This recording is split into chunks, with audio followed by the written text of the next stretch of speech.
সরাসরি তো বলে দেয় কেউ কেউ যে আমরা শরিয়া আইন টাইন মানি না। কেউ বলে দেয় ইসলামী লেবাস নিয়ে নাম নিয়ে বলে দেয় আমরা তো শরিয়া আইন প্রতিষ্ঠা করতে চাই না, সরাসরি বলে দেয়। কি প্রতিষ্ঠা করতে চান আপনি? তাগুত, আল্লাহ বিরোধী আইন। আল্লাহর আইনের বাহিরে ইনসাফটা আছে কোথায়? যে ইনসাফের কথাটা বলা হয় যে আমরা ইনসাফ প্রতিষ্ঠা করতে চাই, ইনসাফটা কোত্থেকে আনবেন আপনি?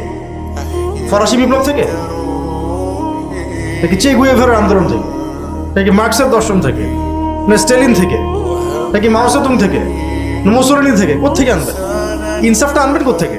ইনসাফ আছে কোথায়? কোরআনে হাদিসে। তাহলে আপনি এটা বলতে ভয় পাচ্ছেন যে আমি শরিয়া আইন কায়েম করতে চাই না। এগুলো বলে তো লাভ হবে না, কারণ আপনি যতই লিবারাল হওয়ার চেষ্টা করেন তারা আপনাকে স্পেস দিবে না, আপনাকে তারা পা চাটাবে, পা।